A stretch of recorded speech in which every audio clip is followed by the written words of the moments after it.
was designed to be the biggest entertainment complex in the world, bringing together a host of theme parks under one massive venue. Yet due to a massive global event in the 2000s, the project began to slowly collapse. This ambitious project was known as Dubailand. Various attractions from Marvel, Universal, and many more were all linked with building facilities in the United Arab Emirates. Now, what remains of the complex stands as a shell of the dream first imagined. Today, we're going to explore this incredible idea, from what was planned to what went wrong, as well as what's actually there today. So, let's get started. In 2003, the ruler of Dubai, Sheikh Mohammed bin Rashid Al Maktoum, who is also the current Prime Minister of the United Arab Emirates, broke the news of a massive project. This was the idea of Dubailand. The project was being put together by the company Tatweer, who was involved with Dubai Holdings, a company created by Al Maktoum. For the creation of Dubailand, $64.3 billion was set as the budget. With inflation, that's nearly $91 billion today. Dubailand was aimed to become the tourist destination in the world. It would be created in 107 square miles in the barren Dubai desert, only a 10-minute drive from Dubai International Airport. The resort had planned to have 45 mega projects and 200 sub-projects within its borders. On top of containing numerous theme parks, the complex would also have other facilities. There were 6 zones planned within Dubailand to attract tourists of all types. There was the attractions and experience world, retail and entertainment world, themed leisure and vacation world, ecotourism world, sports and outdoor world, and downtown. The government had planned to attract 15 million tourists by 2010. The main reason for Dubailand was to ease the reliance for the UAE on oil money. Instead, bring in a hefty income from tourism. In comparison, in 2017, the UAE was exporting goods with an estimated value of $308.5 billion, nearly half of which was on oil alone. Originally, Dubailand would be completed in stages, with the first expected to be completed by 2007 and the final stage by 2018. However, that didn't come to plan, but it has little to do with mistakes of those in charge of the project made. Instead, the blame lies with the global recession that took effect in 2007.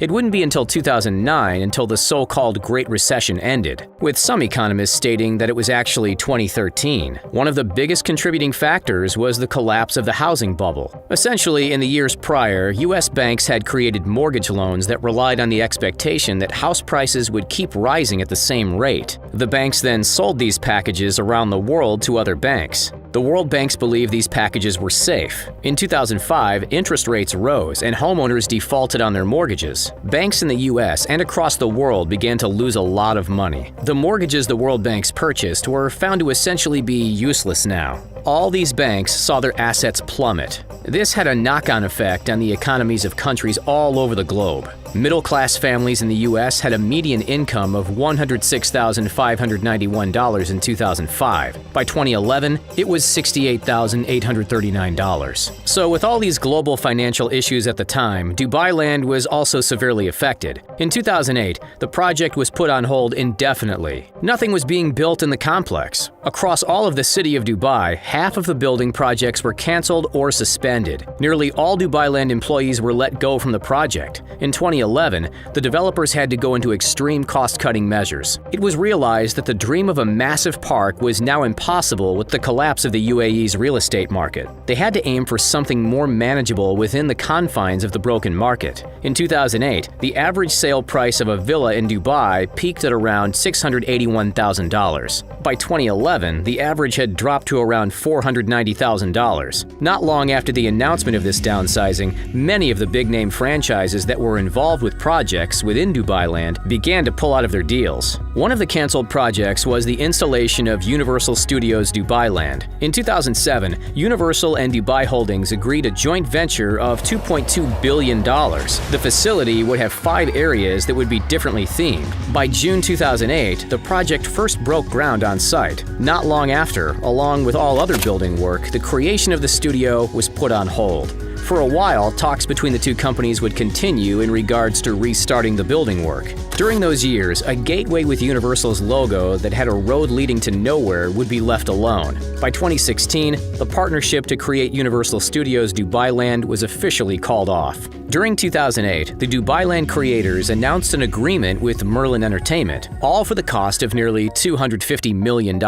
This deal would be the first time that a Legoland would be created outside of North America and Europe. This park was set to occupy 3 million square feet within Dubailand. Legoland Dubailand would have over 40 attractions to entice families. However, once again, the project was canceled. The first Legoland outside of North America and Europe was instead installed in Malaysia in 2012.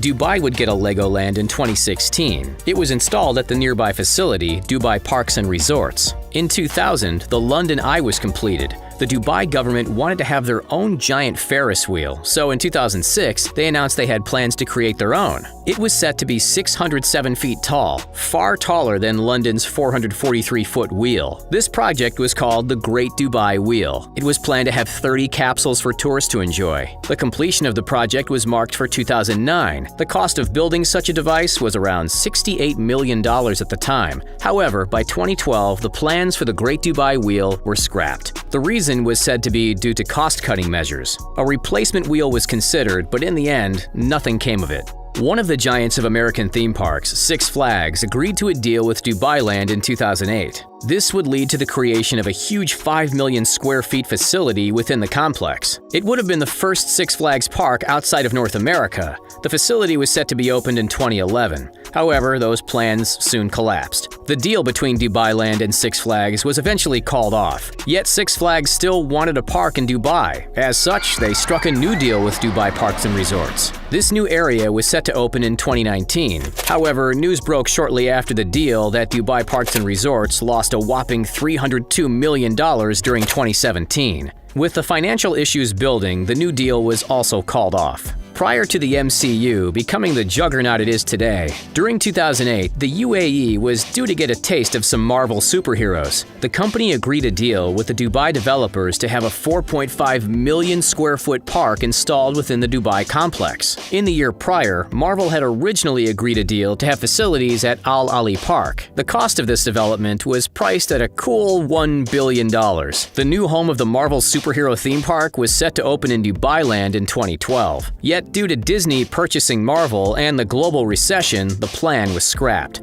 Instead, on a much smaller scale, Marvel would be incorporated into Dubailand. More on that later. Even though Dubailand has suffered with a number of casualties in their original grand scheme, they do still have a small number of facilities within their borders, one of which is the stunning Dubai Miracle Garden. The 780,000 square foot garden was first opened to the public in 2013. It's said that it only took 400 people 60 days to put phase 1 of the gorgeous garden together. Within this first phase, there are 40 million flowers arranged in various shapes and patterns. The park also has the honor of breaking a number of Guinness World Records, one of which was creating the largest flower structure in the shape of an Airbus A380. The garden also created a deal with Disney in 2018. This deal allowed the garden to create flower sculptures of Disney characters, such as the Mickey Mouse record-breaking tallest supported topiary in the world at a little over 59 feet. Beyond flowers, there's also the Dubai Butterfly Garden. There are over 15,000 butterflies within the indoor structure. The estimated cost of the whole venture is around $11 million.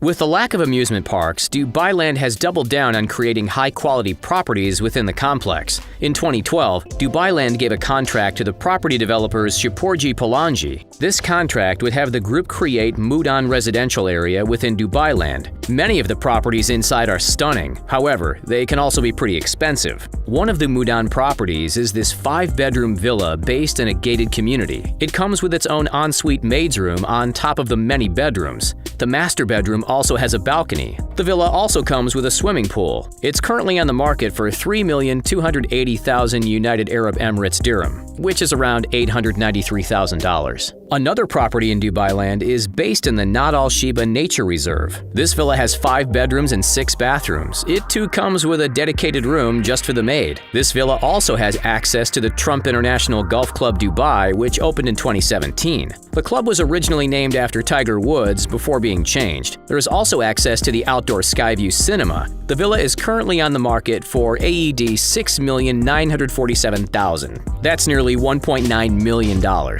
Finally, we have the massive amusement park that was actually created in Dubailand, the IMG Worlds of Adventure. First opened in 2016, the park is said to be the world's largest indoor amusement park with 1.5 million square feet. In 2014, the developers of the park received a loan of $326 million to build the park, which turns out it was a drop in the ocean. After all, during 2014, the park was valued at $1 billion. The IMG Worlds of Adventure has a number of themed zones. There's the Marvel area that has a number of rides, restaurants, and shops around the characters from the MCU. There's also the Cartoon Network zone, which highlights characters such as the Powerpuff Girls, Adventure Time, Ben 10, and so on. There's the Lost Valley, which is all about dinosaurs. For the final zone, there's the IMG Boulevard, which contains various rides, restaurants, and shops as well. On top of this, there's Novo Cinema, 12-screen multiplex within the park alongside all the zones. In 2016, IMG also announced a 2 million square foot second theme park called IMG World of Legends. This park would have 9 zones that would include massive franchises such as Pokemon, Assassin's Creed, Teenage Mutant Ninja Turtles, and more. This park was due to open in 2020. However, it's likely to be delayed. And that's it. Which canceled facility do you wish was still built? If you enjoyed the video and want to see more, please like, share, and subscribe. All of these actions really help us out. Finally, thanks for joining us today. We'll see you next time.